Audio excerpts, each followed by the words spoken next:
रेखा चौहान जलगांव से आई हूँ, कहीं बैठी हो तो हाथ हिलाइएगा। रेखा चौहान जलगांव से कहीं बैठी हो तो हाथ हिला दीजिएगा। पीछे हैं क्या? उधर हैं? अच्छा इधर हैं, ठीक है, हाथ हिला दीजिएगा। रेखा जी, मेरा नाम रेखा चौहान, जलगांव से आई हूँ गुरुजी। मेरे गर्भ में गठान थी, डॉक्टर ने ऑपरेशन का बोला था और वो गठान डॉक्टर ने दूसरी तरह की बता दी थी। गुरुदेव, डॉक्टर से दवाई लेकर आई, शिवजी को कुंदकेश्वर महादेव का नाम लेकर उस दवाई को खाना चालू करा। शंकर भगवान को 1 लोटा जल चढ़ाना प्रारंभ करा, एक बेलपत्र चढ़ाना चालू करी। बाबा का मैं क्या बखान करूं गुरुदेव। दूसरी बार जब सोनोग्राफी कराने के लिए गई तो वो डॉक्टर भी अचंभे में था, मेरी गठान गल चुकी थी। ये शिव तत्व है, ये शंकर है। ये पत्र हैं, बैठो बहन, श्री शिवाय नमस्तुभ्यम। ऐसे कई बाबा की कृपा है। आप केवल विश्वास मानकर सारी समस्या का हल, 1 लोटा जल, 1 बेलपत्र, 1 चावल का दाना, 1 पुष्प की पंखड़ी, वो भी ना हो तो 3 बार ताली, वो भी ना हो तो बोल बम का नारा है।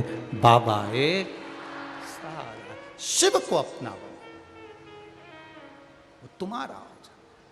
पिताजी, अब मैं मांगने नहीं जाऊंगा और ना अपने पिता को किसी के सामने हाथ फैलाने दूंगा। गुरु द्रोणाचार्य अब किसी के आगे हाथ नहीं फैलाएंगे। जिस महादेव ने मेरे को दिया है, जिस भगवान ने मुझे दिया है, अब उसके सहारे पर जिएंगे, उसके भरोसे पर जिएंगे, मेहनत करेंगे और उसके भरोसे पर जिएंगे। मेहनत करना नहीं छोड़ना है। अगर सच्चा गुरु होगा ना, सच्चा गुरु होगा तो वो कभी नहीं कहेगा कि मैं तुम्हारे लिए ये कर दूंगा। सच्चा गुरु कहेगा मेहनत तुम्हें करना है, परिश्रम तुम्हें करना है और फल देना फिर उसके हाथ में। आजकल लोग बहुत भटक रहे हैं, बहुत भटक रहे हैं, बहुत। दुनिया के लोग बहुत ना जाने कितने कितने चमत्कारों के चक्कर में पड़े हुए हैं। पर शिव कथा कहती है, उस परमात्मा ने तुमको जन्म दे दिया, उससे बड़ा दुनिया का कोई आनंद नहीं, उससे बड़ा दुनिया का कोई क्रम नहीं। इस जन्म को पाने के बाद आप भगवान का भजन करो और अपने जीवन की सार्थकता प्राप्त करो।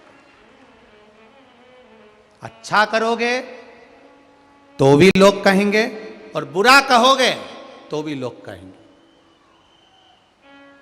कहने वाला कहता रहे, आप अपना कर्म करते चलो। शिव कथा कह रही है, गुरु द्रोणाचार्य ने अपने बेटे अश्वत्थामा को अब गाय के दूध के लिए नहीं, अब अपने बेटे को प्रबल बनाने के लिए गुरु द्रोणाचार्य लग गए। आपसे भी निवेदन है, बेटे के लिए घर बनाओ, जमीन लो, जायदाद बनाओ, सत्ता बनाओ, और एक बात का विचार करना, क्या बेटा जमीन जायदाद सत्ता तुम देकर चले जाओगे, अगर बेटे को ज्ञान देकर नहीं जाओगे, या वीर बनाकर नहीं जाओगे, या प्रबल बनाकर नहीं जाओगे, या बुद्धिमान बनाकर नहीं जाओगे, तो क्या बेटा उस धन को संभाल के रख सकता है? नहीं रख पाएगा। एक दिन मालूम पड़े दोस्त के साथ लैपटॉप पर बैठा, शेयर मार्केट खेल लिया, शेयर मार्केट खेला या डब्बा खेला, मालूम पड़े पूरा घर जमीन सब बिक गई। क्या फायदा ऐसा? वो डब्बा खेला, वो शेयर मार्केट खेला, वो पैसा इकट्ठा करा हुआ मालूम पड़े 2 क्षण में चले गया, 2 क्षण में चला गया वो धन। 2 क्षण, एक बटन दबी उसमें खरीदा और एक बटन दबी उसमें बिका, समाप्त, गया धन।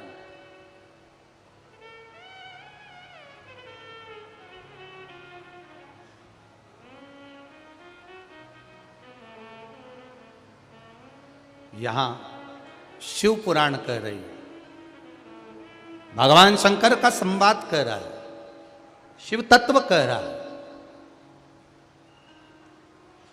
गुरु द्रोणाचार्य अपने बेटे को शस्त्र विद्या सिखाने में लग गए, अश्वत्थामा। शस्त्र विद्या।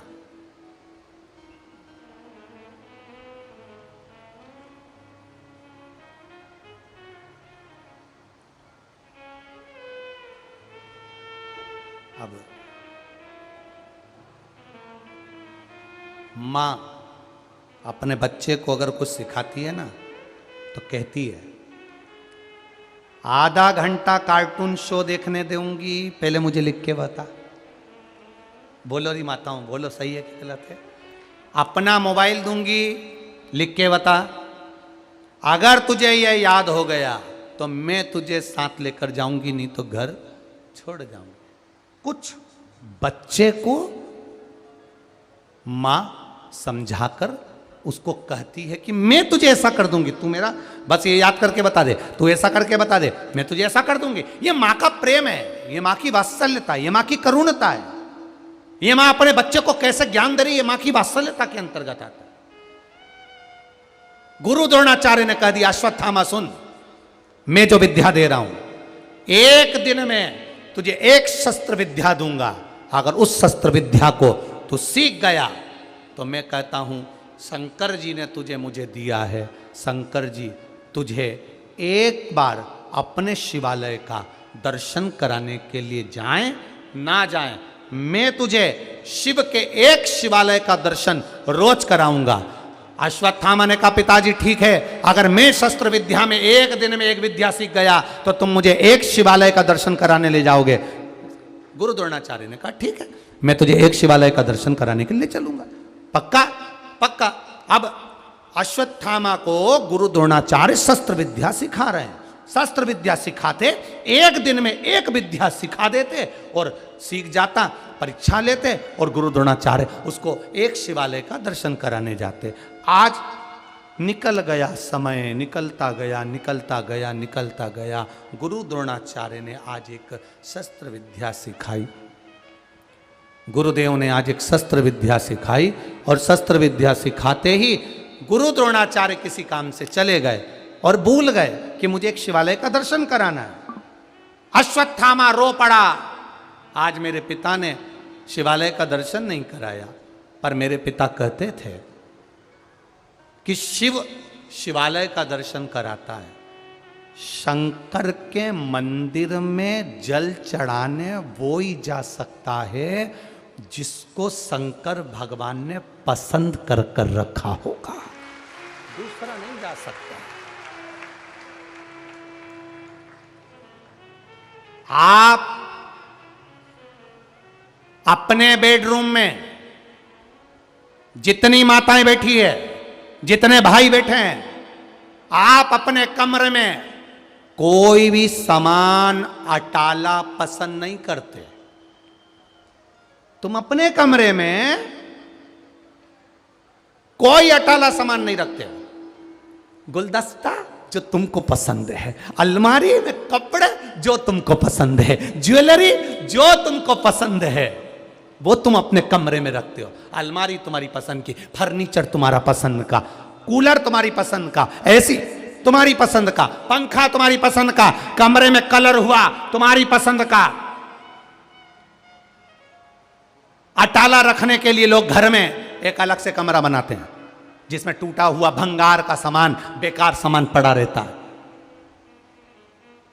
कोई व्यक्ति अपने कमरे में अटाला नहीं रखता तो मेरा महादेव भी अपने मंदिर में अटाले को नहीं लाता। मेरा महादेव भी अपने मंदिर में, अपनी कथा में, ये शिव महापुराण में, ये शिव महापुराण में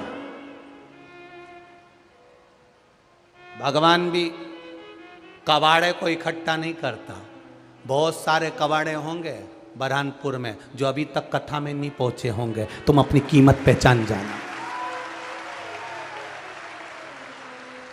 तुम अपनी कीमत पहचानना कि भगवान ने तुम्हें कथा में क्यों बुलाया, भगवान ने तुम्हें मंदिर तक क्यों बुलाया, एक लोटा जल तुमसे क्यों चढ़वा रहा है, एक बेलपत्र क्यों चढ़वा रहा है, शिव आराधना में तुम्हारा चित्त क्यों लगा है, भगवान शंकर के गुणगान में तुम्हारा मन क्यों लगा है।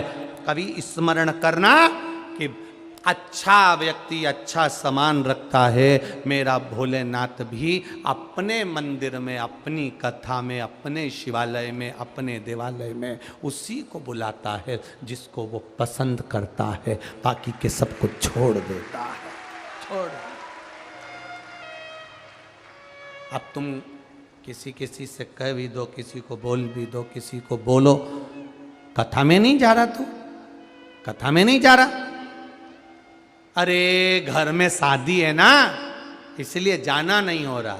अच्छा, काम आ गया ना इसलिए नहीं जा रहा हूं, ऐसा हो गया ना इसलिए नहीं जा रहा हूं, ऐसा हो गया ना इसलिए नहीं जा रहा हूं। नहीं जा सकता, प्रयास करेगा तो भी नहीं जा सकता। नहीं लेगा गुरु द्रोणाचार्य अपने पुत्र अश्वत्थामा को। गुरुजी ने कहा था, पिताजी ने कहा था, उसने जन्म दिया है, वो दर्शन कराता है, शिवालय तक भी वो ले जाता है। आज गुरु द्रोणाचार्य नहीं आए तो अश्वत्थामा को लेने के लिए मेरे देव अधिदेव महादेव आए, लेकर गए शिवालय, लेकर गए शिवालय तक।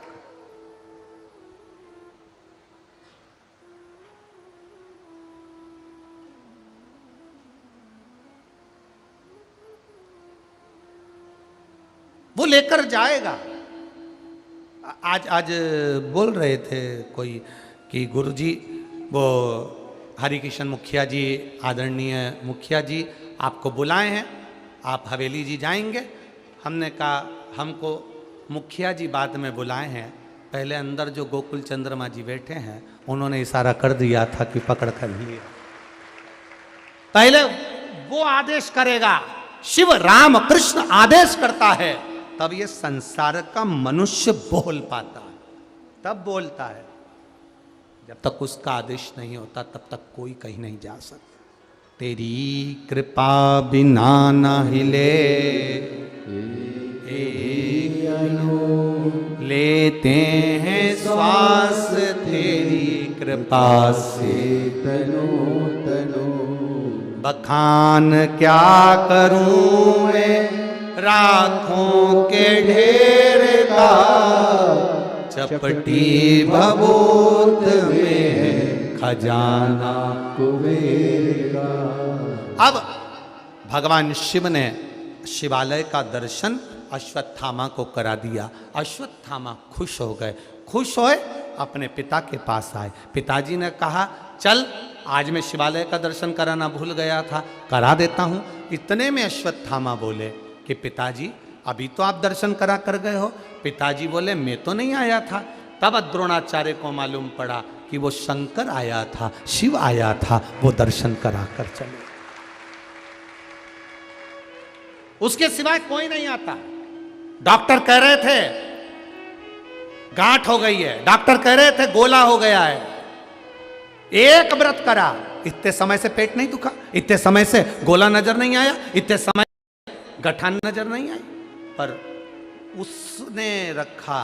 और उसकी जब कृपा होती है, जो कोई ना कर सके वो मेरा महादेव कर सकता है। उसकी कृपा थी, आया, उठाया, ले गया, दर्शन करा दिया। गुरु द्रोणाचार्य समझ गए। अपने बेटे को विद्या देते देते जब कर्म में लग गए, तब हस्तिनापुर में सूचना मिल गई। हस्तिनापुर में सूचना मिली भीष्म पितामह को कि एक गुरु है, बड़ा प्रबल है, विद्या में प्रबल है। गुरु है और विद्या में प्रबल है, और इतना प्रबल उसकी शस्त्र विद्या से वो अपने बेटे को सिखा रहा है। उसका बेटा इतना प्रखर है, इतना प्रबल है, उसके जैसा भीष्म पितामह ने सोच लिया। राजाओं के पास सूचना कर दी, कौरव और पांडव इन दोनों को विद्या देने के लिए गुरु द्रोणाचार्य को बुलाया जाए। गुरु द्रोणाचार्य को जब विद्या देने के लिए बुलाया गया कि आप इनको विद्या दीजिए, आप इनको विद्या प्रदान करो। गुरु द्रोणाचार्य ने कहा मैं विद्या देने को मना नहीं है, दे दूंगा, पर मेरे पास में आपके बच्चों को मैं रख लूंगा, विद्या प्रदान कर दूंगा, पर आपके बच्चों को खिलाने के लिए, उनको रखने के लिए मेरे पास कुछ नहीं है। ये राजा के पुत्र हैं, इनको मैं क्या दूंगा। हस्तिनापुर के राजा ने कह दिया चिंता मत करो, हम नए भवन का निर्माण करा देते हैं, नई कुटिया, नया आश्रम का निर्माण करा देते हैं। हमारे बच्चे जहां पढ़ेंगे उसको हम अच्छा बना देते हैं, हम अच्छा बना देते हैं।